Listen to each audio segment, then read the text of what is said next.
কান্দে আমার বনে হায় রে পুলিশ জাতি। মেয়েদের পিটাইতে পিটাইতে ওর কাপড় খুলে দিচ্ছি, কথা বলে ঠিক কিনা? আরো জোরে বলেন। হায় রে পুলিশ জাতি মায়ের জাতি হইল অপমান, আর সরকার প্রধান একে জাতি, এইটার কি অবদান? চলি আসল কথায় যাবো, চলবে? আমার ভাইয়েরা মনে রাখবেন, কেন এদের বিচার চাইলে গুলি খাওয়া লাগে? কারণটা কি? এদের মদত দেয় আমেরিকা, এদের মদত দেয় ভারত, কথা বলেন ঠিক কিনা? আর জোরে কোন কথা ঠিক কিনা? আর ভারতের বাবরি মসজিদ ভাঙলো শয়তানগুলো। মিথ্যাবাদী যদি কোন জাতি এই পৃথিবীর ভূখণ্ডে থেকে থাকে, সেটাই হলে এই ধুতি পিন্দার দল, কথা বলেন ঠিক কিনা? এদের মতো মিথ্যাবাদী পৃথিবীর ভূখণ্ডে আপনি খুঁজে পাবেন না। ভারতের দক্ষিণ প্রদেশে সম্রাট বাবর একটা জমি কিনলো, কেনার পরে একটি মসজিদ নির্মাণ করলো, মসজিদের নাম দিয়েছে সম্রাট বাবর থেকে বাবুরি, কথা বলেন ঠিক কিনা? তার নাম দিয়ে মসজিদটার নামকরণ করা হয়েছে বাবুরি মসজিদ, কথা বলেন। সেই মসজিদের বিরুদ্ধে সুপ্রিম কোর্টে মামলা দায়ের করলো ভারতের হিন্দুরা, এই কট্টরপন্থী মিথ্যাবাদীর গোষ্ঠী। এরা মামলা দিয়েছে যে এই মন্দিরের নিচে আমাদের রামের জন্মভূমি, কথা বলেন ঠিক কিনা? তোর রাম কি ডিম ফুটি বেড়ায় বেড়ায়? রামের জন্ম ওখানে বাবরি মসজিদের ভিতরে ডিম ফুটি বেড়াইছে? নীলফামারীতে কৈমারি এলাকায় ওখানে নাকি রামের জন্ম হলো, ওখানে একটা বেড়ালো। রংপুরেও পাওয়া গেছে রামের জন্মভূমি, আছে না নাই? তাহলে রামের জন্মভূমি যদি তেমন পৃথিবীর চারিপাশে যদি পাওয়া যায়, তো রাম বেটা কয়টা? কয়টা রাম? কয়টা হওয়া দরকার? আরো জোরে কর না কেন? আর ভাই কথা না বললে কি বুঝি? রাম কয়টা? একটা না 14টা? আরো জোরে বলেন। মিথ্যাবাদীরা মামলা দিল এই ঘরের ভিতরে, এই মসজিদের নিচে আমার রামের জন্মভূমি, আর এই মসজিদের ভিতরে আমাদের মন্দির ছিল। জোরে কর না নাউজুবিল্লাহ, আরো জোরে কর নাউজুবিল্লাহ। মামলা হয়ে গেল। ভারত সরকার এই ধুতি বিন্দাদের পক্ষে রায় দিয়ে দিল, মসজিদটাকে ভেঙ্গে চুরমার করে দিল। আমি এই তামাম পৃথিবীর দিকে আঙ্গুল তুলে বলতে চাই, একটা মায়ের পুত যদি দেখাতে পারো, মুসলমানেরা ইউরোপ থেকে শুধু না তামাম পৃথিবীর মধ্যে 750 বছরেরও বেশি শাসন করেছে মুসলমানেরা, কথা বলেন ঠিক কিনা? এক মুনাফিকের বাচ্চাও দেখাতে পারবি না, একজন কোরআন বিদ্বেষী তোমরা দেখাতে পারবি না। বাংলাদেশের কোন আলেম মন্দির ভেঙে মসজিদ বানিয়েছে? আরো জোরে বলেন, কথা ঠিক কিনা? আরো জোরে বলেন। আমার ভাইয়েরা, এই মিথ্যাবাদীর জাতি মিথ্যে কথা বলে মামলা দিয়েছি, মসজিদ থেকে ভেঙে দিল, মসজিদ থেকে তছনছ করে দিয়েছে। আমি আজকে আপনাদেরকে উদাত্ত আহ্বান জানিয়ে তামাম পৃথিবীর মুসলমান ভাইদেরকে বলতে চাই, ওরা প্রত্যেকটা রাষ্ট্রে একটু করে উস্কানি লাগায়, ওই সেই মিয়ানমারে উস্কানি লাগালো। অং সান সুচি তো অং সান সুচি না, এটা হচ্ছে আং সান সুচি। আর জোরে বলেন, কথা ঠিক কিনা? এই বেয়াদব মহিলাটাকে যে কে শান্তিতে নোবেল দিয়েছে, আমার মতে ওর সন্ত্রাসীর নোবেল দেওয়া দরকার। আরো জোরে বলেন না কেন? আরো জোরে বলতে হবে। ওখানে মুসলমান গুলোকে মেরে খ্যাত পাতার করে দিল, কথা বলেন ঠিক কিনা? আমরা কথা বলিনি, আমরা যদি সন্ত্রাসের জাতি হতাম, রে আমরা যদি জঙ্গি হতাম, আমরা যদি উগ্রপন্থী হতাম, তোদের গোষ্ঠী সুদ্ধায় দুনিয়া থেকে উৎপাত করে দিতাম। আর জোরে বলেন, কথা ঠিক কিনা? আমার ভাইয়েরা, আমরা উগ্রপন্থী না, কথা বলেন ঠিক কিনা? আমরা সন্ত্রাসীও না, কথা বলেন ঠিক কিনা? মসজিদটা ভেঙে দিলাম, ভারতের মধ্যে বিশাল একটা কলহ সৃষ্টি হয়ে গেল। আর ওই কথায় সুর মিলাইয়া মিলাইয়া বাংলাদেশে কিছু আর টিভিতে কিছু বুদ্ধিজীবী আমি দেখি, ৭১ টিভিতে কিছু বুদ্ধিজীবী আমি দেখেছি, এরা আবার মুসলমানদেরকে কটাক্ত করে, কথা বলে ঠিক কিনা? শয়তানের বাচ্চা, মিডিয়ার ভিতরে না বেরিয়ে এসে কথা বলে একটা দাঁত তোদের থাকবে না। নাস্তিক আর মুনাফিকি আর কতদিন করবি, কথা বলেন ঠিক কিনা? কতদিন আর 5-8 বিষয় দণ্ডের, কথা বলেন ঠিক কিনা? কতদিন আর উগ্রপন্থীদের সঙ্গে চলে ইসলামের ক্ষতি করবি আর মানুষ মারবি, কথা বলেন ঠিক কিনা? ইরান ইরাকে আজ মুসলমান গুলোকে মেরে শেষ করে দিল। চীনের উইঘরে, রাশিয়ার তাশখান্দে, বোকারা, বার্মা, মিয়ানমার, বাংলাদেশ, ভারত, তাম পৃথিবীতে আজ মুসলমানদের রক্তে লাল হয়ে গেছে জমিন, কথা বলেন ঠিক কিনা? আরো জোরে বলেন, কথা ঠিক কিনা?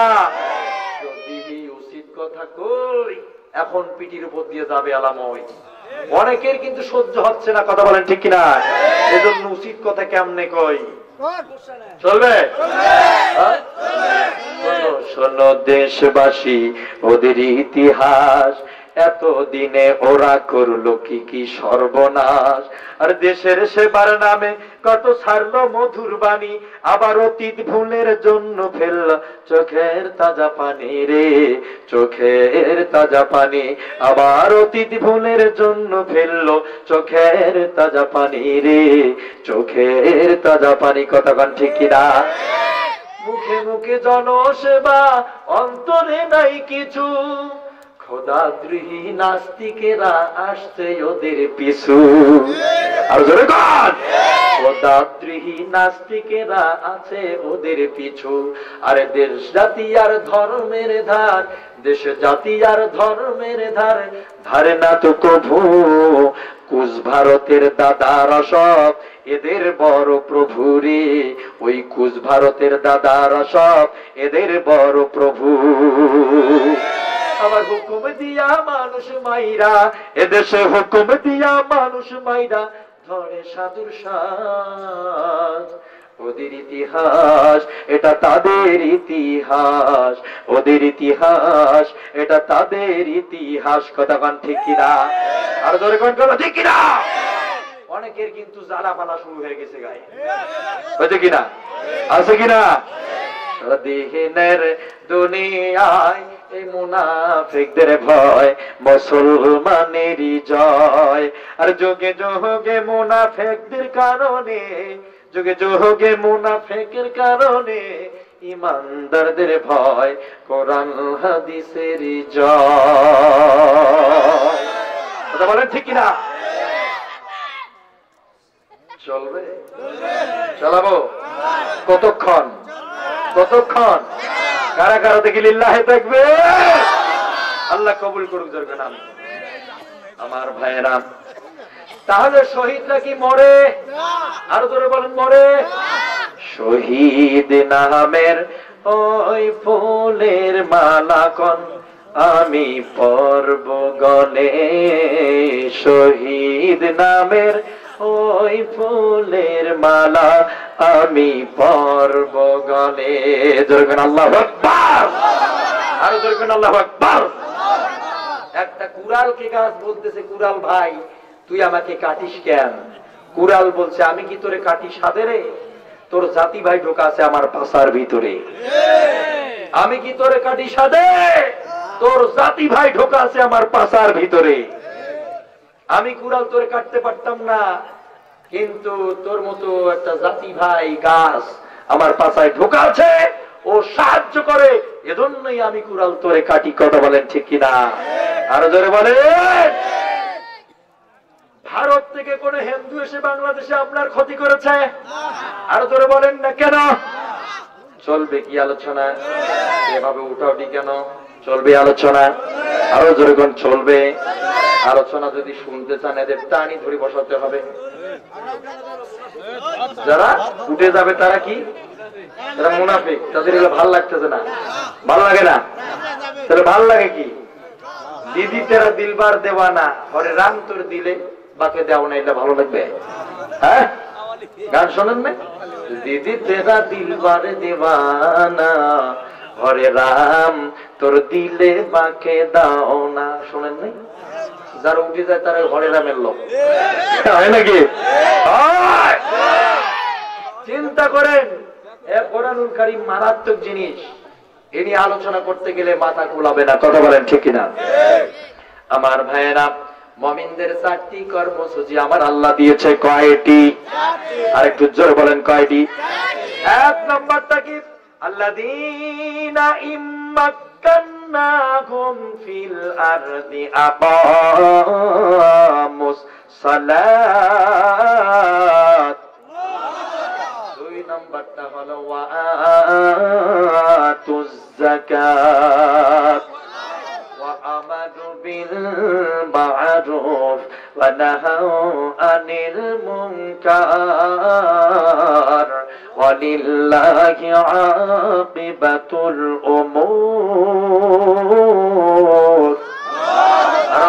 আল্লাহু আকবার। আবার আল্লাহ পাক বলেন, কোন মুমিনকে যদি আমি কোনদিনও ক্ষমতার আসন দান করি ও খাজাইনের দায়িত্ব যদি কোনদিনও পায়, তাহলে 1 নম্বরে সে তার চেয়ারের মধ্যে বসার সঙ্গে সঙ্গে প্রথম অধিবেশনে সে দেশের মধ্যে নামাজের বিল পাস করে দেবে। জোরে কোন কথা ঠিক কিনা? বাংলাদেশে বিএনপিও ইমানদারের ভাব দেখায়, বাংলাদেশ আওয়ামী লীগেরাও বলে আমরা ইমানদার। নাঙ্গল মামু তো মূল্য কথা কোন ঠিক কিনা? মামু তো গেছে, মামুও বলতো আমি ইমানদার, সর্বনাইদার এরাও বলে আমি ইমানদার, এরপরে জাসদ বাসদ এরাও কয় আমরা ইমানদার, জামাত শিবির এরাও বলে আমরা ইমানদার। কথা বলেন ঠিক কিনা? আমার বন্ধুগণ, সবাই ইমানদারের ভাব দেখায়, সবাই দাবি করে। আসলে চলেন তো এই কোরআনের আয়াতটাকে জিজ্ঞাসা করে, রে কোরআন আসলে বাংলার মাটিতে কারা ইমানদার আর কারা বেঈমান একটু আমাদেরকে পরিষ্কার করে দিলে আমরা বেঈমানদেরকে পরিত্যাগ করব আর সেই মুমিনদের সঙ্গে কাতারে কাতার ভুক্ত হব। কথা বলেন ঠিক কিনা? মুমিনদের পক্ষে কারা কারা দেখি লিল্লাহে তাকবীর। আল কোরআনের আলো আর বহির বিশ্বে জানো, এ কোরআন আছে যেখানে, কোরআন নেই যার সাথে। আল্লাহ কবুল করুক, জোরে কোন আমিন। আমার আল্লাহ পাক বলেন যে আকামুস সালাত, নামাজের বিল তারা পাস করে দেবে। বিএনপিও ক্ষমতায় ছিল, তারা কি নামাজের আইন পাস করেছিল? আরো জোরে বলেন, আরো জোরে বলেন। আওয়ামী লীগরা, বাংলাদেশ আওয়ামী লীগ এখন বর্তমান দেশ চালাচ্ছে। কথা বলেন ঠিক কিনা? তারা কি নামাজের বিল পাস করেছে? আরো জোরে কোন। আর ভাই এত ধীরে বললে কি বুঝি? তারা কি নামাজ চালু করেছে? ওয়াতুজ যাকাত, যাকাত ভিত্তিক অর্থনীতি দেশের ব্যাংকে চালু করছে। ওয়াতুজ যাকাত ওয়া আমারু বিল মারুফ, এরপর ভালো কাজের জন্য কি কারা নির্দেশ করে? খারাপ কাজে কি বাধা দেয়? মাহফিলে বাধা, ব্যান্ডের গান শুরু। জোরে কোন সুবহানাল্লাহ, আরো জোরে কোন, জোরসে বলো। তাহলে দেখা গেল এই সূরা হজের 40 নম্বর আয়াতের কোন কর্মসূচি বাংলার মাটিতে চালু নাই। তামাম পৃথিবীর কোথাও খুঁজে পাচ্ছেন না কোন দেশের মধ্যে কোরআনুল কারীমের সূরা হজের 41 নম্বর আয়াত চালু আছে? দেখাতে পারবেন? আর যেরকম দেখাতে পারবেন? আর বাপ্পা নামান দেখাতে পারবেন? পারবেন না। তাহলে বোঝা গেল দুনিয়ার কোথাও মুমিনরা আজ প্রতিষ্ঠিত নেই, নেই আছে শুধু জালেমের বাচ্চাগুলো। আর যারা বলেন কথা ঠিক কিনা? আমার ভাইয়েরা, তাহলে যেহেতু মুমিনরা তামাম দুনিয়ার ময়দানে কোরআনুল কারীমের এই সূরা হজের 41 নম্বর আয়াতের কর্মসূচি বাস্তবায়ন করতে পারেনি, মানতে পারেনি, আইন তৈরি করতে পারেনি, তাহলে কি করতে পেরেছে? শোনেন তো দেখি কোরআন কি বলে।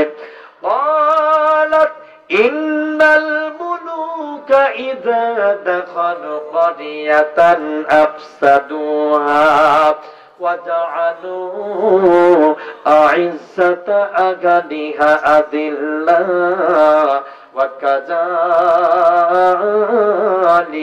يفعلون।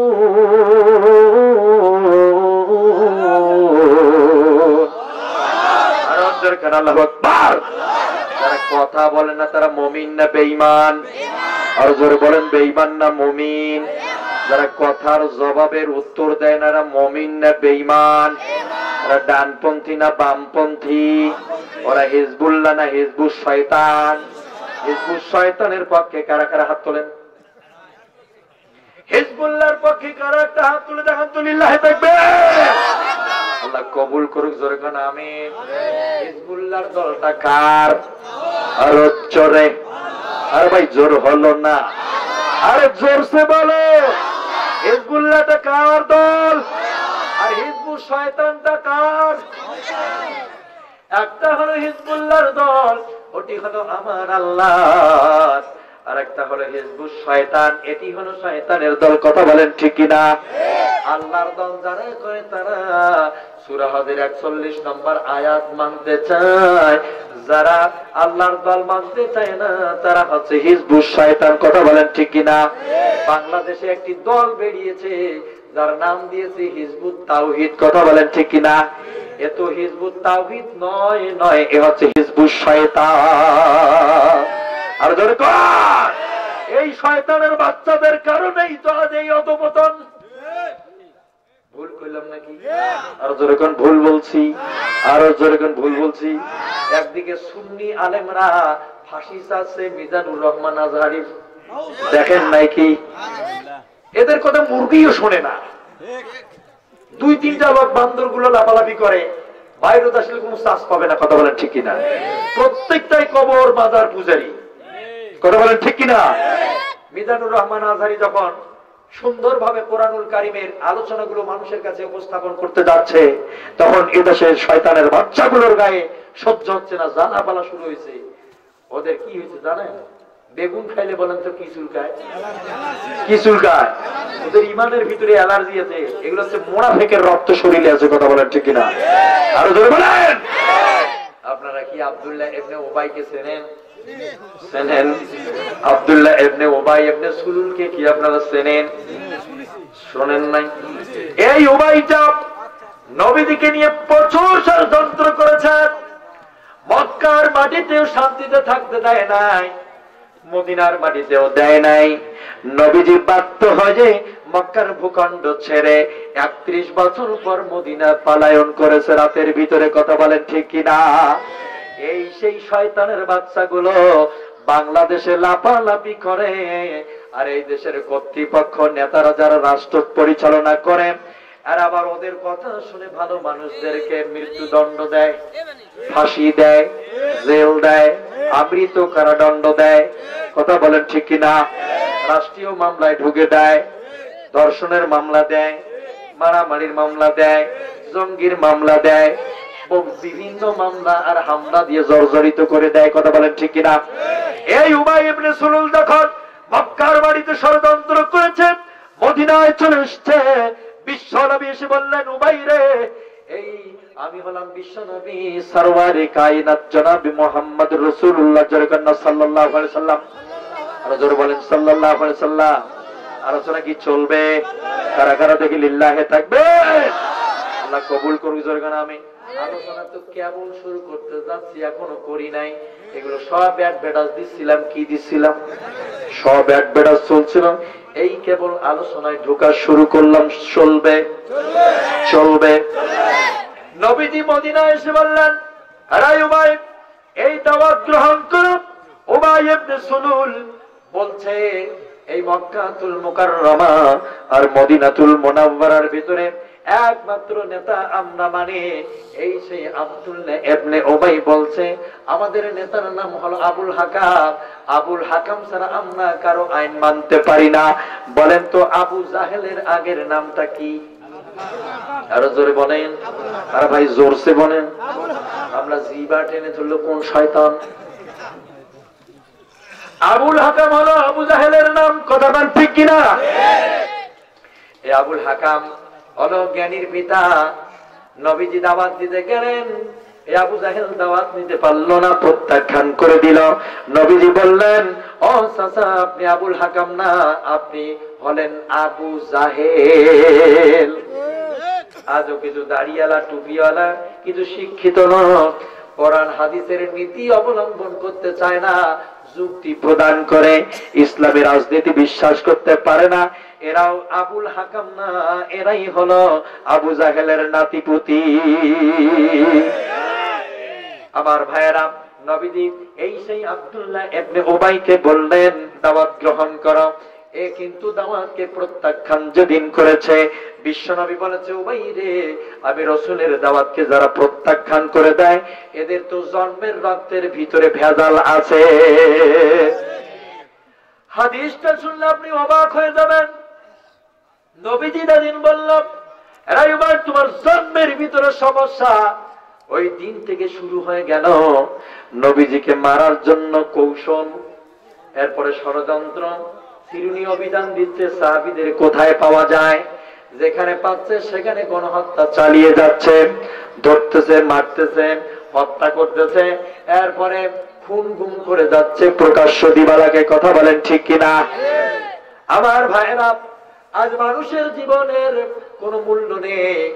মানুষগুলোর দিকে তাকান, একটা বার পানির ভিতরে একটা তিমি মাছ আটকে পড়ে গেছে বরফের মধ্যে। ব্রিটেন আমেরিকা এসে এই তিমিটাকে উদ্ধার করলো, তামাম পৃথিবীর মানুষরা তাদেরকে বাহবা দিল। আর তামাম পৃথিবীতে আজ মানুষ নামের যে জন্ম নিয়ে দুনিয়ার জমিনে রক্তে মাংসে করা এই মানুষগুলোকে পাখির মতো গুলি করে মারছে। এরা প্রমাণ করলো যে সামান্য একটা প্রাণীর প্রতি যতটা মায়া মুসলমানদের জীবনের মায়া তাদের কাছে 4 পয়সারও নেই। আর যারা বলেন কথা ঠিক কিনা?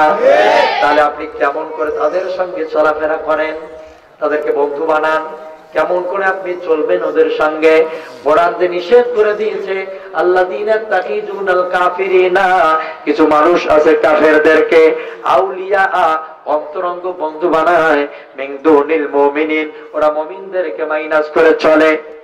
এই সমস্ত মানুষের সঙ্গে চলাফেরা করা যাবে না। যদি চলতে যাও এরা একদিন তোমাদের জীবনের ক্ষতি করে দেবে। আর যারা বলেন কথা ঠিক কিনা? নবীজি যেদিন বললো উবাইরে তোর জন্মের রক্তের ভিতরে ভেজাল ছিল, আলোচনাটা কি শুনছেন?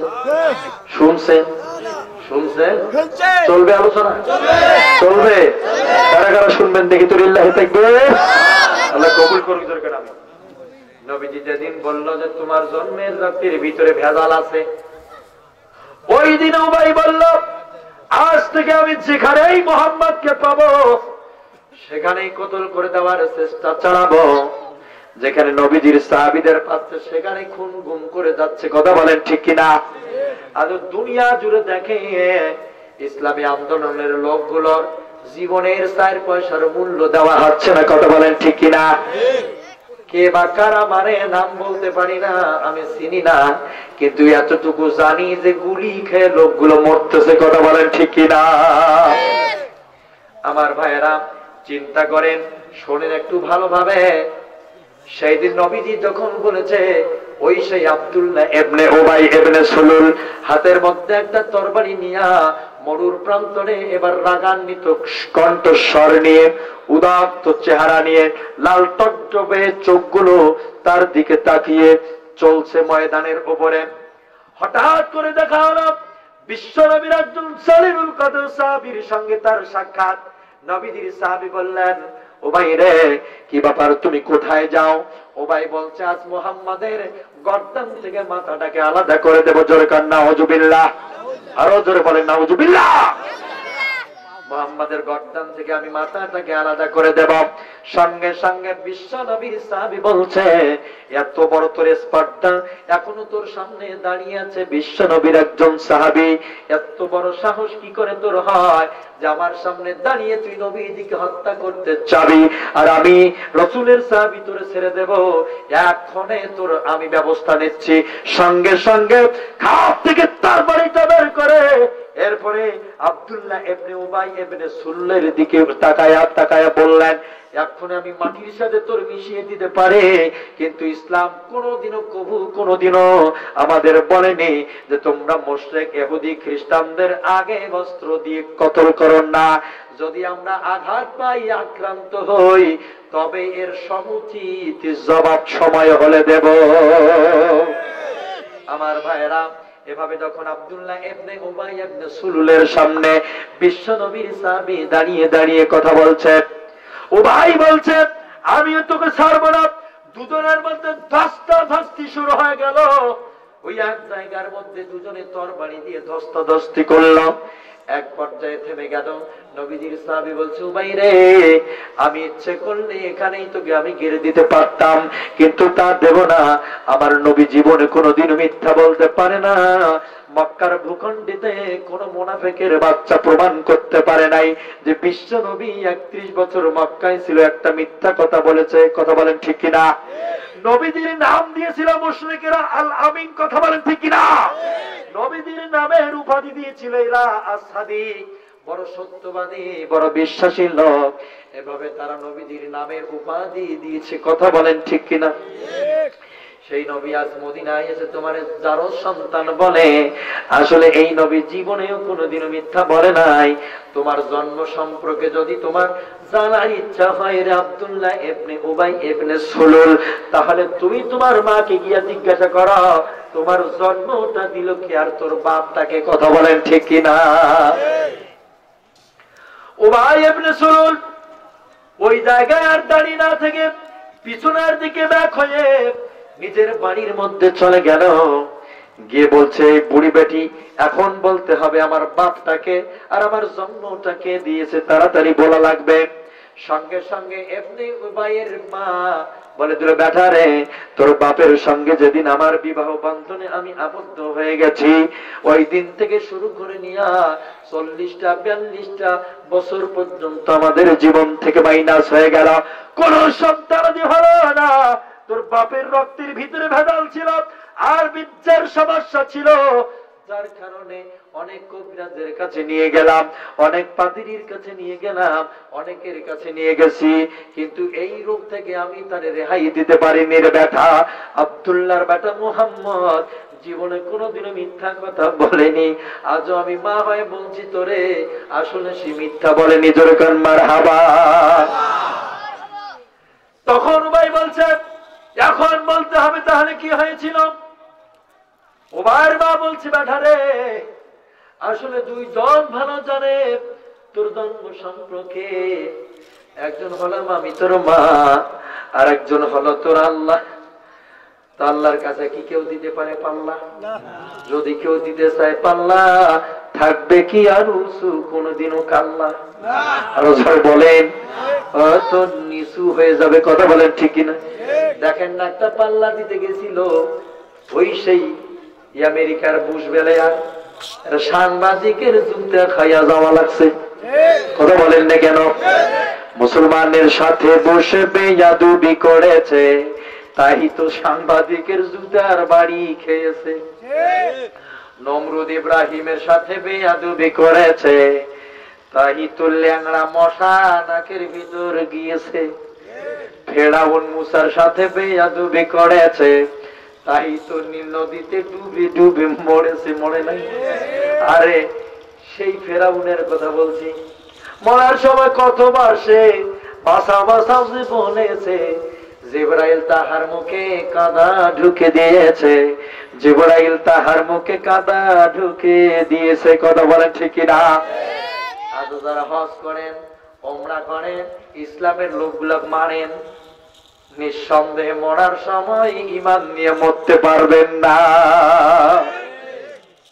আমার ভাইয়েরা, ওর মা বলছিল, বেটা শুনে রাখ, যখন বিবাহ হয়ে গেছি, সন্তানাদি হলো না, আমি রাতের বেলা ঘুমাতে গেলাম, টেনশনে টেনশনে আমার ঘুম আসে না।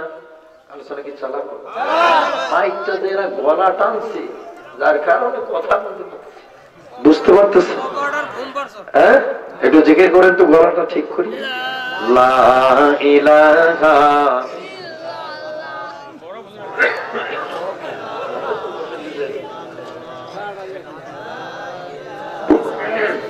প্রতি রাত কথা বলা লাগে, দিনেও কথা বলা লাগে।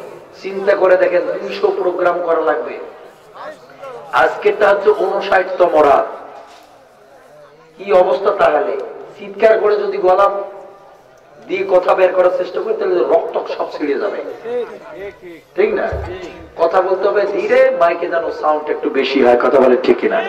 আজকে যদি আমি আলোচনা না করে এখানে ইতি করে দিই, আপনারা কি রাগ করবেন? হ্যাঁ, চলবে আলোচনা? কারা কারা চলবে শুনি? আল্লাহ কবুল করুক। আমি তো জানি যেখানে নিছি এখানে আরো 1.5 ঘন্টার দরকার, কথা বলেন ঠিক কিনা? আরো জোরে বলেন। চালাবো যদি শুনতে চান সামনের ফাঁকা জায়গা পূরণ করে একটু এগিয়ে আসবেন, একটা লোক বের হওয়া যাবে না, ঠিক আছে? এগিয়ে আসেন, লা ইলাহা, একটু আগে আসেন, দাঁড়ান, যাক শয়তান চাবি মারছে, দাঁড়ান, সে পালাবে, আর যারা মানে নাই সে বসবে, কথা বলেন ঠিক কিনা? আসেন, দেখবেন যে এখানে যারা যাবে ওদের শয়তান আগে চাবি মারি রাখছে। কিছু ঘড়ি আছে একবার একটা ব্যাটারি দিলে 6 মাস চলে, আবার একটা ব্যাটারি দিলে দেখা যায় 1 বছর চলে, আবার কোন ঘড়িতে দেখা গেছে লাইফ গ্যারান্টি করে, বলেন ঠিক কিনা? এইরকম কারে যে কি চাবি মারছে শয়তান আল্লাহ ভালো জানে, কথা বলেন ঠিক কিনা? যার 3 মাসের চাবি মারছে 3 মাস শয়তানি চালাইতে থাকবে, যারে 12 মাসের মারছে 12 মাসটা শয়তানি করবে, যার একটা লাইফ গ্যারান্টি শয়তানি চলবে, ওই স্টার্ট হয়ে আছে মৃত্যু পর্যন্ত শয়তানি চলবে, কথা বলেন ঠিক কিনা? আরো জোরে কর। আমার ভাইয়েরা, উবাইয়ের মা বলল কি জানেন? ওবার মা বলল, বেড়া শুনে রাখ, আব্দুল্লাহর বেড়া মুহাম্মদ জীবনেও কোনোদিনও মিথ্যা বলতে পারে না।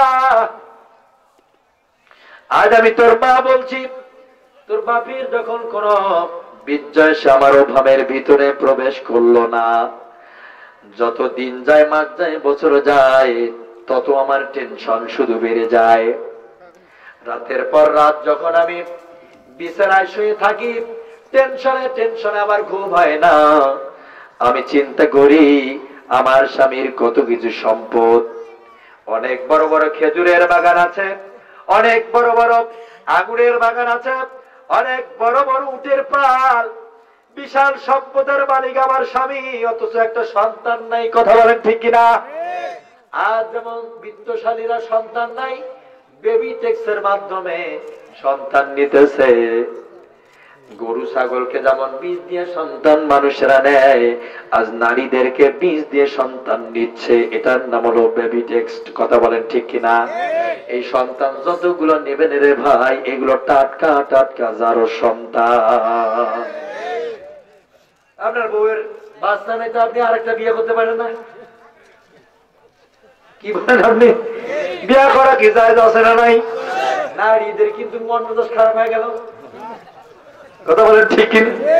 হুজুর তো আনছে, এটা তো আমাদের বিরুদ্ধে দেখি, কথা বলেন ঠিক কিনা?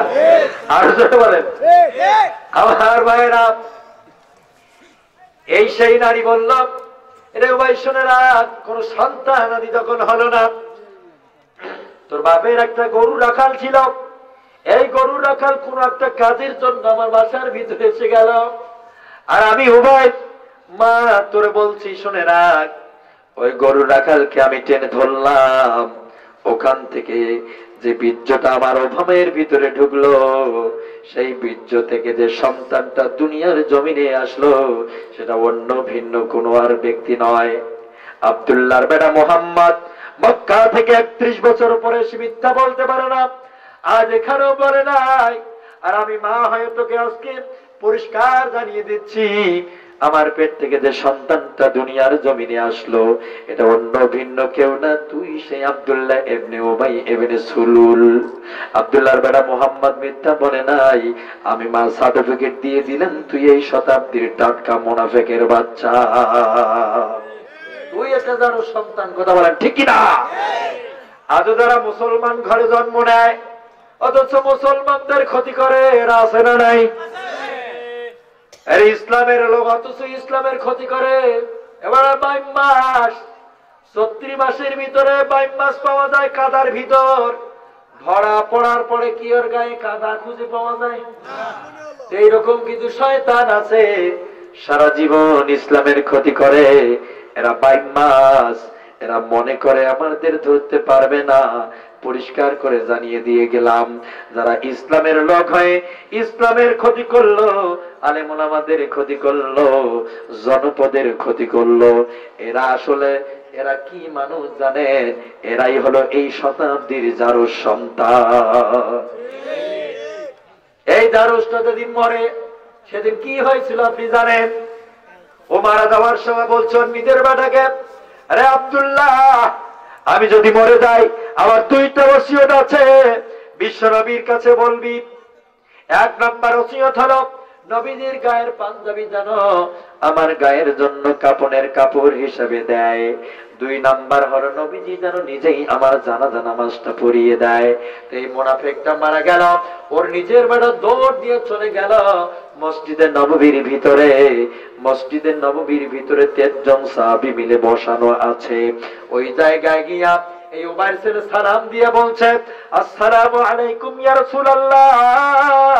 আমার বাপ একটু আগে উবাই মারা গেছে, আমার বাপের 2টা ওসিয়ত আছে।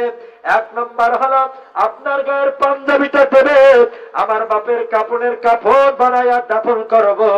2 নাম্বার হলো আমার বাপের জানাজা নামাজটা আপনি নিজেই নবীজি পড়িয়ে দেবেন। এই 2টা ওসিয়ত আমার বাপ মরে যাওয়ার আগে করেছে। এরপরে লোকটা মারা গেল, ছেলেটা দৌড় দিয়ে চলে গেল মসজিদে নববী। মাথাটা ভিতরে ঢুকাই দিয়া বলতেছে, আসসালামু আলাইকুম ইয়া রাসূলুল্লাহ।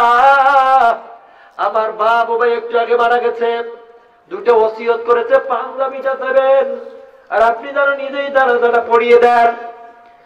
সঙ্গে সঙ্গে বিশ্ব নবী সাহাবীদেরকে লক্ষ্য করে বললেন, সাহাবীরা রে, তোমাদের ভাই মারা গেছে, বেশক সে ভালো মানুষ ছিল। বলেন তো ভাই, বিশ্ব নবী যে সেদিন বলল লোকটা ভালো ছিল, আর আপনি আজকে কি বলবেন ওটা কি ভালো ছিল না খারাপ? যারা কথা বললেন না তারা কি উবাইয়ের পক্ষে? উবাই কি ভালো মানুষ না খারাপ মানুষ? তাহলে নবীজি বলে ভালো আর আপনি বলেন খারাপ। নবীজির কথা অমান্য করলে গুনাহ হয় না সওয়াব হয়? নবীজি বলছে ভালো, আপনি কোন খারাপ? মিল আছে কথা দুটার? কথা বলেন না কেন? তাহলে এখানে কি হবে? সেই সময় কোরআনের আয়াত নাযিল হয় নাই, এজন্য নবীজি বুঝতে পারে নাই যে এইটা একটা শয়তান কথা। কান ঠিক কিনা? আর আজ code of life, this is my final decision, Islam is the complete code of life। মানুষের লাইফ পরিবর্তনের জন্য, পরিপূর্ণ করার জন্য কোরআনুল কারীম পেয়েছি। কথা বলেন ঠিক কিনা? এজন্য কোরআনের আয়াতের সঙ্গে যদি নবীজির হাদিসের মিল না থাকে, ওটা হাদিস নয়, ওটা জাবুরা হাদিস। আর যারা বলেন কথা ঠিক কিনা? কোরআনের সাথে যে হাদিসের মিল আছে ওটাই হলো হাদিস। কথা বলেন ঠিক কিনা?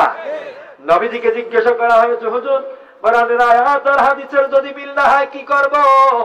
নবীজি বলছেন, আমি এমন কোন কথা বলি নাই যে কথার সঙ্গে কোরআনের আয়াতের মিল হয় না। আল্লাহু আকবার। এরপরে লোকটা যখন দৌড়ে গেল মসজিদের ভিতরে, নবীজি বলছেন, বিশাল এই লোকটা ভালো ছিল। সঙ্গে সঙ্গে লোকটার জন্য বিশ্ব নবীর গায়ের কটনাটা খোলা শুরু করেছে, পাঞ্জাবিটা খোলা শুরু করলেন। 13 জন সাহাবীর মধ্যে কোন সাহাবী কোনো কথা বলে না, কিন্তু ডান দিকে পিছনের দিকে একজন সাহাবী ছিল, হুজুরের পাঞ্জাবিটা সে টেনে ধরেছে। জোরকান মারহাবা। পাঞ্জাবি টেনে ধরে বলছে, হুজুর আপনি কার জন্য পাঞ্জাবি দিতেছেন? এইটা যে একটা টাটকা শয়তান। কথা ঠিক না? আপনি কার জন্য পাঞ্জাবি দেন? আমি সেই দিন ভুলতে পারি নাই, আপনি যেদিন উহুদের ময়দানে গেলেন, কাফিররা আপনার বিরুদ্ধে যুদ্ধ করার জন্য গেল, সেই দিন এই লোকটা কি করেছে জানেন?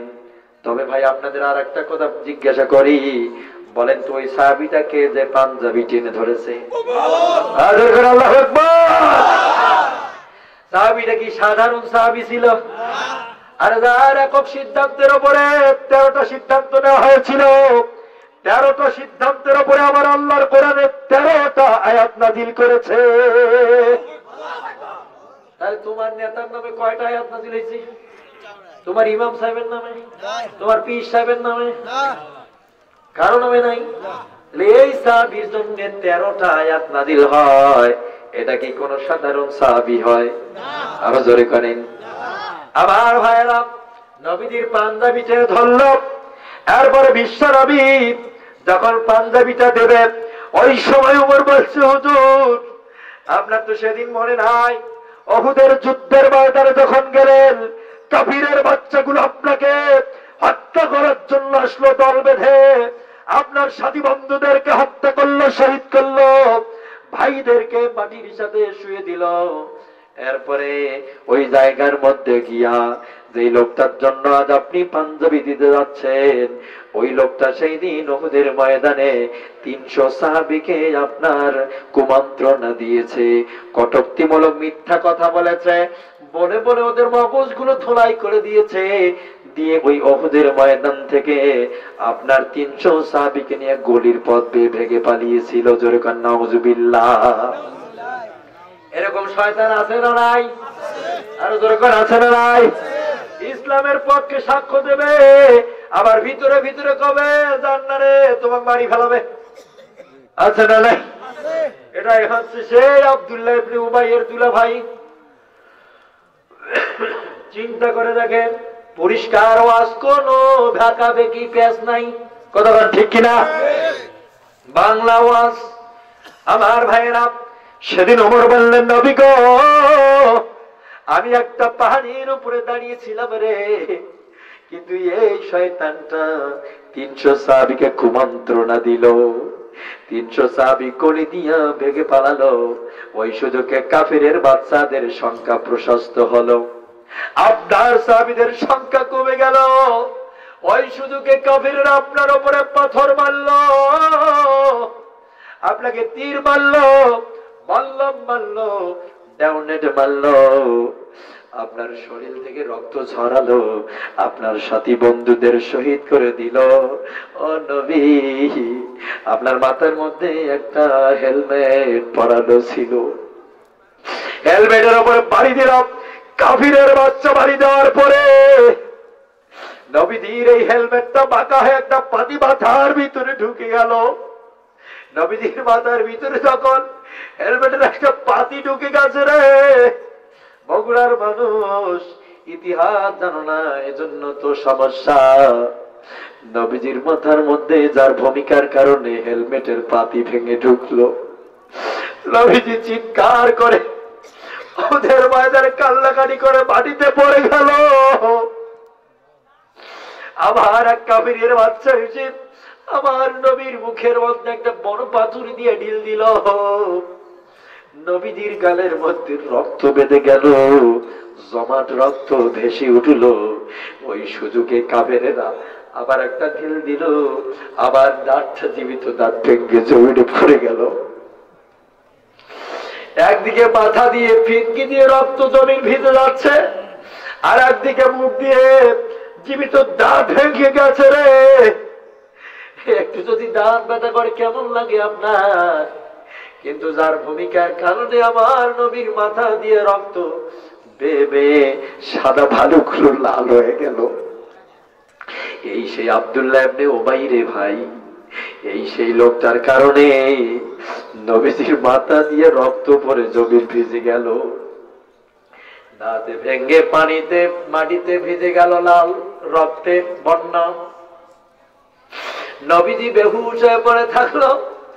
এই কাফিররা চতুর্দিকে প্রচার করে দিল, কুতিলা মুহাম্মদ, কুতিলা মুহাম্মদ, মুহাম্মদকে কতল করা হয়েছে।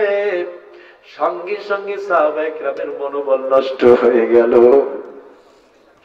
সাহাবীদের অস্ত্র শস্ত্র ছিল না রে ভাই, শক্তি মনোবল ছিল, এতটুকু ছাড়া কিচ্ছু ছিল না। আর ছিল আল্লাহর উপরে তাদের তাওয়াক্কাল তু আল্লাহ, কথা বলে ঠিক কিনা? যখন তারা শুনতে পেল যে কুতিলা মুহাম্মদ, মুহাম্মদকে মারা হয়েছে, কতল করা হয়েছে, তখন মনোবল ভেঙে গেল। কার জন্য বেঁচে থাকি, কার জন্য আর এই উহুদের ময়দানে টেকে থাকতে হবে, যেখানে নবীজি মারা গেছে এই কথা শুনেছে। ওই সুযোগে কাফিরের বাচ্চাগুলো তীর ধনুকগুলোকে বেদমহরে বৃষ্টির মতো মারা শুরু করেছে। আর নবীজির মুখ থেকে এই তীরগুলোকে বাঁচাতে গিয়া অনেকগুলো সাহাবী বুক পিছে দিয়েছে চোখ বন্ধ করে। যেমন আজ ভোলার বুকে প্রশাসনের সামনে বুক এগিয়ে দিয়েছে, এরা জানে যে ওরা গুলি করবে, তারপরও দিয়েছে। সেই দিন নবীজির সামনে যারা দাঁড়িয়েছিল এরাও জানে যে আমার বুকের ভিতরে তীর ঢুকবে, দাঁড়িয়ে আছে 70টা 75টা করে তীর শরীরে ঢুকে গেল। শহীদ হয়ে উহুদের ময়দানে গড়াগড়ি খাইল। নবীজি তো গাল হয়ে পড়ে থাকলো, সেন্সলেস হয়ে পড়ে থাকলো। সাহাবীরা চিন্তা করলো নবীজি নাই, কি করবো রে, আজ জীবনের কোনো মূল্য নাই। ভিন্ন দিকে লোকটা 300 সাহাবী নিয়ে ভেগে পালায় গেছে। আমার ভাইয়ের একটু ক্লিয়ার ভাবে বুঝতে হবে কথাটা, না বুঝলে কোনো লাভ হবে না। বিশ্ব নবী মুহাম্মদ সাল্লাল্লাহু আলাইহি সাল্লামকে যখন অজ্ঞান হয়ে মাটিতে পড়ে আছে, হুঁশ ফিরছে না, মাথার ভিতরে হেলমেটের পাতি বার করতে গিয়ে একজন সাহাবী কামড়িয়ে ধরেছে আর জোরে একটা টান মেরেছে, দাঁত সহ ভেঙে গেছে। এরপরে নবীজির মাথাটা ব্যান্ডেজ করিয়ে দেওয়া হলো। জিজ্ঞাসা করা হলো, ইয়া রাসূলুল্লাহ, আপনি বিশ্রাম নেন, একটু বিশ্রাম নেন, একটু আরাম ফরমান। নবীজি বললেন, আজ আরাম ফরমানোর কোনো সময় নাই, যদি পিছে যাই জালেমের অন্তর্ভুক্ত হয়ে যাব। নবীজি বললেন, সাহাবীরা শুনে নাও, এই দুনিয়ার জমিনে 2টা বড় আমল আছে রে। আমার তরবারিটা তাড়াতাড়ি হাতে দাও, মাথা ব্যান্ডেজ করে দাও, আমি পিছপা হতে পারবো না। জোরে করে আল্লাহু আকবার। আমি পিছপা হতে পারবো না। সাহাবীরা শুনে নাও, এগুলো মাথায় রাখতে হবে মুসলমানের। আরে আজ মুসলমান নিজের ইতিহাস জানে না, মুসলমান ভুলে গেছে। কার পিছনে চলবো রে ভাই? নবীজি বললেন, 2টা আমল পৃথিবীতে সবচেয়ে বড়। একটি হলো আইউলা মালি কলালি মান বিল্লাহি ওয়া জিহাদু ফি সাবিলিল্লাহ। একটা হলো আইউলা মালি কলালি মান বিল্লাহি, আল্লাহর প্রতি পরিপূর্ণ ঈমান আনা। 2 নাম্বার হলো ওই আল্লাহর পথে তোমাদের চেষ্টা সাধনা সংগ্রাম করা। এই 2টা আমল পৃথিবীর জমিনে সবচেয়ে বড় রে। 2টা যদি কাজে রাখতে পারো, আমার আল্লাহ পরিষ্কার করে জানিয়ে দিয়েছেন, ইন্নাল্লাযীনা আমানু وعملوا الصالحات كانت لهم جنات الفردوس نزلا। আরে ইমানের চুপ করে বসে থাকলে হবে না, আমলে সালে করা লাগবে। আমলে সালেটা কি আজ মানুষ বোঝে না। ইন্নাল্লাযীনা আমানু, ঈমান তোমরা যারা এনেছো, বিশ্বাস যারা তোমরা আল্লাহকে করো, এবার ওয়ামিলুস সালিহা করো।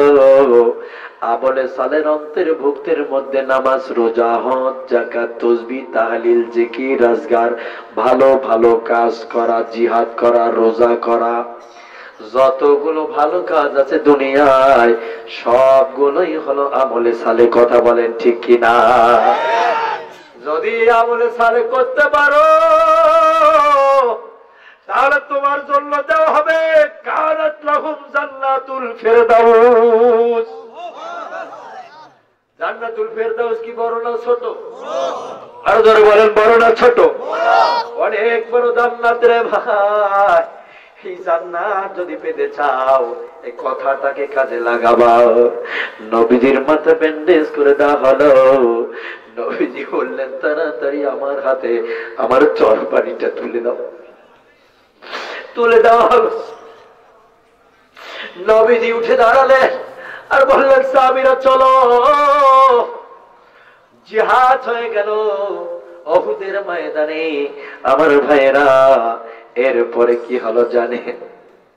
নবীজি বলতেছে, ওমর রে, একটা মানুষ জীবনে একটা খারাপ কাজ করতে পারে, উহুদের ময়দানে একটু আমার সাহাবীদের নিয়ে ভেগে পালিয়েছে। কিন্তু সে যে মরার সময় ওসিয়ত করেছে রে ওমর, কেমন করে তার ওসিয়তটাকে আমি না মানতে পারি। সঙ্গে সঙ্গে বিশ্ব নবী পাঞ্জাবিটা খুলে দিলেন, আব্দুল্লাহ নিয়ে পাঞ্জাবিটা বাড়িতে নিয়ে চলে গেলেন, বাসায় দিয়ে গোসল দিয়ে দিলেন। নবীজির গায়ের পাঞ্জাবিটা এই মুনাফেকের গায়ে পরিয়ে দেওয়া হলো। এরপরে মসজিদে নববীর সামনে লাশটাকে নিয়ে আসা হলো। লাশের সামনে বিশ্বনবী যাওয়ার আগে মসজিদের ভিতরে বলছে, সাহাবীরা শোনো রে, জলদি তাড়াতাড়ি ওঠো, তোমাদের ভাইয়ের লাশ মসজিদের নববীর বারান্দার সামনে চলে আসতে, জানাজা করা লাগবে। 3 জন সাহাবীর মধ্যে একজন সাহাবী এখনো বসা আছে, 5 জন সাহাবী সব বাইরে চলে গিয়ে কাতারবদ্ধ হয়েছে। বলেন তো ভাই, যে মসজিদের ভিতরে এখনো বসা আছে তার নামটা কি? ওমরের চিন্তা হলো, নবীজি আসলিতে ডাকছে তো কি হয়েছে, আমার তো একটা কমন সেন্স বলতে আছে রে, আমি যে নিজের চোখে আজ বিশ্বাস করতে পারি না। এই যার ভূমিকার কারণে আমার নবী বাড়ি খাইলো, মাথা দিয়ে রক্ত বের হলো, দাঁত ভেঙ্গে জমিনের উপরে পড়ে গেছি। আমি ওমর সেদিন পাহাড়ের ওপর থেকে এই দৃশ্যগুলো দেখলাম, আজ নিজের চক্ষুকে বিশ্বাস করতে পারি না।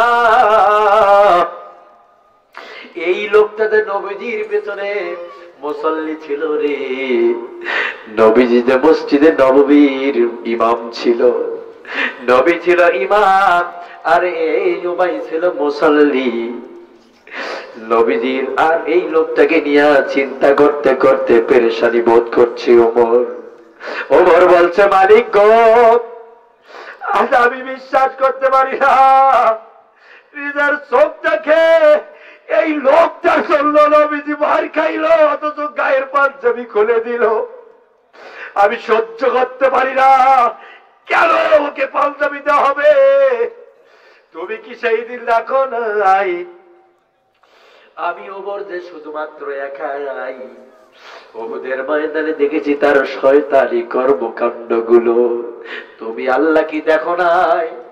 তুমি তো কোরআনে বলেছ, লা তারফাউ আসওয়াতাকুম ফাওকা সাওতিন নবী, জোরে করে আল্লাহু আকবার। তুমি যে কোরআনে বলেছ, নবীর কথার আওয়াজের উপরে তোমাদের কথার আওয়াজ উঁচু করো না, জোরে করে মারহাবা।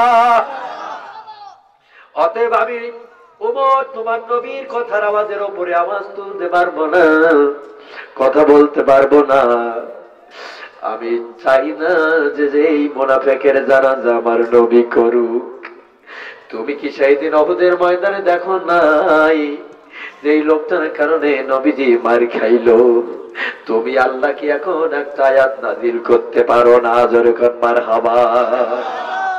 তো নবীজি দাঁড়িয়ে গেছে, নিয়ত বাঁধবেন, ঠিক ওই অবস্থায় চোখ দুটো চলে গেল মসজিদে নববীর ছাদের উপরে। নবীজি তাকিয়ে দেখছেন, কে যেন আকাশ থেকে ধীরে ধীরে করে আসতেছেন আর বলতেছেন, ইস্তাগফির লাহুম আও লা তাস্তাগফির লাহুম ইন তাস্তাগফির লাহুম 70 মাররাতান। জোরকান আল্লাহু আকবার। জিবরাইল আমিন আসতেছে আর বলতেছে, ও নবী দাঁড়ান, আপনি কার জন্য এখানে জানাজা পড়তেছেন? মাররাতান, 70 বার যদি আপনি এর জন্য জানাজার জন্য দোয়া করেন, নিজে যদি তওবা করেন, দোয়া করেন, আমার আল্লাহ পাগা দেখে মাফ করবে, নয়াকারে মাফ করবে না। নবীজি থমকিয়ে গেল, আর নিয়ত তুলল না। নবীজি এখন ভাবলেন, যদি 70 বারও আমি তওবা করি, ওর জন্য দোয়া করি, তারপরেও আমার আল্লাহ কবুল করবে না। আজ বাংলাদেশের টাটকা টাটকা মুনাফিকের বাচ্চাগুলো মরে। এই জাসদের এমপি বাদল টাটকা মুনাফিক ছিল, ও আলেমদেরকে কুত্তার বাচ্চা বলে গালি দিয়েছে, কথা বলে ঠিক না? আমরা বলেছি আলেমরা কুত্তার বাচ্চা না, আলেমরা হচ্ছে উলামাতুল ওয়ারিসাতুল আম্বিয়া, আলেমরা হচ্ছে নবীদের ওয়ারিস, কথা বলেন ঠিক কিনা? যারা নবীদের ওয়ারিসকে কুত্তার বাচ্চা বলে গালি দেবে, আমরা বলেছি এদের জানাজা এই বাংলার মাটিতে হবে না। কোন ইমাম তাদের জানাজা পড়াতে গেল না। আমি ঠিক ওই সময় বলেছিলাম যদি তার জানাজা পড়ার জন্য বাইতুল মুকাররমের ইমামও যায়, ও বেঁচে থাকা অবস্থায় সার্টিফিকেট দিয়ে গেছে আলেমরা কুত্তার বাচ্চা, তাহলে ওই আলেম সে কুত্তার বাচ্চা হবে। তখন পাকিস্তান থেকে একটা মোসারুয়ার নিদারিয়াকে নিয়ে আসা হলো, দেখেন নাই মিডিয়ায়? আমার মনে হয় এটা মনে হয় দাঁড়িয়েও প্রস্তাব করে নাকি, ও কি যে পড়ছে, আগাডুম বাগাডুম ঘোড়াডুম সাজে করছে না কি করছে আমার আল্লাহ জানে, কথা বলেন ঠিক কিনা? মনে রাখবেন মুনাফিকরা যখন মারা যাবে এদের জানাজা উজু ছাড়া হবে, কারণ মুনাফিকের জানাজা পড়ে মুমিনের পক্ষে জায়েজ নাই, কথা বলেন ঠিক কিনা? আরো জোরে বলেন ঠিক কিনা? নবীজি দাঁড়িয়ে গেছেন, বাধা দিয়ে দিলেন। জিবরাইল আমিন এসে বললেন হুজুর জানাজা হবে না, আপনি একবার দুইবার না 70 বারও যদি এইটার জন্য আপনি তওবা করে আমার আল্লাহ ওকে মাফ করবে না, কথা বলেন ঠিক কিনা? তখন নবীজি চিন্তা করলেন 70 বার যদি তার জন্য তওবা করলে আল্লাহ মাফ না করে, দেখি তো আমি 71 বার করি, দেখি আল্লাহ করে কিনা মাফ। যদি মাফ না করে তাহলে তো জাহান্নামে চলে যাবে, কথা বলেন ঠিক কিনা? এজন্য নবীজির দয়াল মন নিয়া চিন্তা করতেছেন এভাবে, একটু বেশি করে দোয়া করি, দেখি তো আল্লাহ মাফ করে কিনা। সঙ্গে সঙ্গে আল্লাহ পাক বললেন ও জিবরাইল, আমার নবী মানসিক ভাবে প্রস্তুতি নিতেছে শয়তানটার জন্য দোয়া করার জন্য, কথা বলেন ঠিক কিনা? তুমি এখনই বলে দাও ফালাইয়া গফিরাল্লাহু লাহুম, ও নবী শুনে নাও, আজকে শুধু এই উবাইকে 71 বার আর 70 বার না, কিয়ামত পর্যন্ত যদি এর জন্য দোয়া করা হয়, এর মধ্যে যারা চরিত্র গঠন করবে, চলাফেরার ভাব আদান প্রদান করবে রে, কথাবার্তার ভাব আদান প্রদান করবে, এই আয়াতটা শুধু নাযিল হয়েছে শুধু মক্কা আর মদিনার জন্য না, দুনিয়া যতদিন থেকে থাকবে ততদিন পর্যন্ত এর মতো যারা চরিত্র গঠন করবে, এর মতো যারা আচার ব্যবহার করবে, ওর মতো যারা চলাফেরা করবে, ওর মতো গুণ যাদের থাকবে, ওই শয়তানের নাতি পুতিওয়ার সেলাসা মুন্ডাকেও মাফ করা হবে না, কথা বলেন ঠিক কিনা?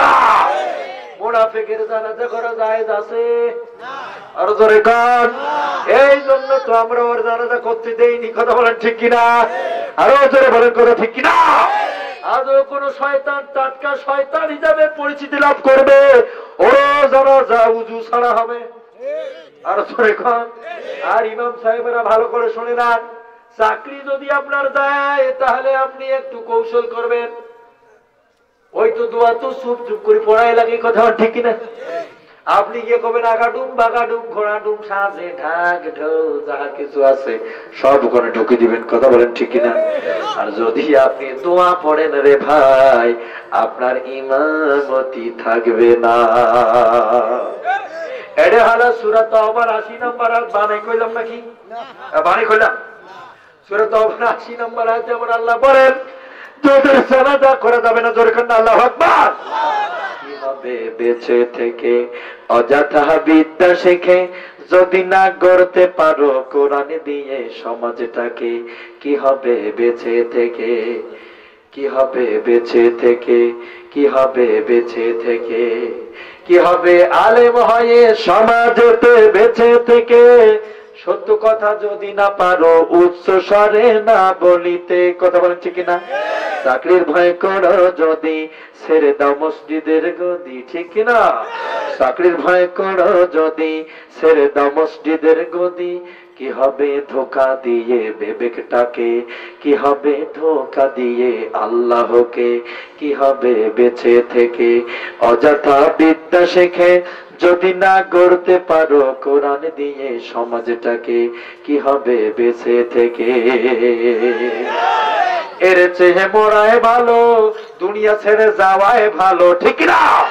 এর চেয়ে মরায় ভালো দুনিয়া ছেড়ে যাওয়ায় ভালো। যদি না গড়তে পারো কোরআন দিয়ে সমাজটাকে, কি হবে বেঁচে থেকে অযথা বিদ্যা শেখে যদি না গড়তে পারো কোরআন দিয়ে সমাজটাকে। চলবে কতক্ষণ? সারা রাত। কারা কারা দেখি লিল্লাহি তাকবীর। আল্লাহ কবুল করুক জোরে আমিন। আমার ভাইয়ের রাত অনেক গভীর হয়ে গেছে, সভাপতি সাহেব আর বাড়া যায় না। যদি এখন সারা রাত ওয়াজ চালে দেই ফজর পর্যন্ত, ফজরের নামাজ নাই, জোরে বল সুবহানাল্লাহ। ফজরের নামাজ না পড়লেও তো হবে নাকি? ওয়াজ যে শুনলাম কথা বলেন ঠিক কিনা? হ্যাঁ, নামাজ না পড়লে হবে? নামাজ কারা কারা পড়েন না হাত তোলেন। নামাজ কারা কারা পড়েন না তারা হাত তোলেন। নাই কেউ? যারা যারা এবার পড়েন তারাই হাত তোলেন। আল্লাহ কবুল করুক জোরে করে আমিন। দেখেন তো কারা পড়ে না হাত তোলে নাই কেনা? অর্ধেক কেন? মুনাফিকি সিস্টেম কেন? ফুল পড়েন সবাই। আল্লাহ কবুল করুক জোরে করে আমিন। যে ব্যক্তি নামাজ পড়ে না, নবীজি তাকে কি বলছে জানেন? সালাতান মুতাআম্মিদান ফাকাদ কাফারা। যে ইচ্ছে করে নামাজকে পরিত্যাগ করে দিয়েছে, বাতিল করে দিয়েছে, পড়তেছে না, অর্থে টাটকা কাফের। জোরে করে নাউজুবিল্লাহ। আমি এখন যদি এই ওয়াজে বলি ভাই অমুক ভাই আপনি কাফের, তমুক ভাই আপনি কাফের, বাংলাদেশে তো একটা বক্তা আছে কাফেরের বাক্স নিয়ে বসছে, চেনেন বক্তা? চেনেন না? হ্যাঁ, আব্বাসী হুজুর চেনেন না? চেনেন না? উনি তো কাফের ছাড়া কিছুই বলতে পারে না। উনি এমন চশমা পড়ছে, চশমার নাম হচ্ছে কাফের চশমা। চশমা পড়ার সঙ্গে সঙ্গে কাফের ছাড়া উনি আর দেখে না। কথা বলেন ঠিক কিনা? কাফেরের বাক্স এইটা। যাই হোক, নবীজি বলছেন যে সালাতান মুতাআম্মিদান ফাকাদ কাফারা। যে ইচ্ছে করে সালাতকে বাতিল করে দিয়েছে সে কাফের হয়ে গেছে। কথা বলেন ঠিক কিনা? আরো জোরে বলেন। আমরা কি কাফের হতে চাই না মুমিন? কারা কারা মুমিন নাকি তো লিল্লাহি তাকবীর। আল্লাহ কবুল করুক জোরে করে আমিন। আবার হাত তোলেন। কারণ আল্লাহ আমরা আজ থেকে 5 ওয়াক্ত সঠিক মতো নামাজ আদায় করব। আমিন আমিন সুম্মা আমিন। হাত নামান। নামাজ পড়বেন তো? পড়বেন তো? আজকে ওয়াদা করে যাওয়ার পরে যদি নামাজ না পড়েন এর জন্য আল্লাহর কাছে আপনারা দায়ী হবেন। কথা বলে ঠিক কিনা?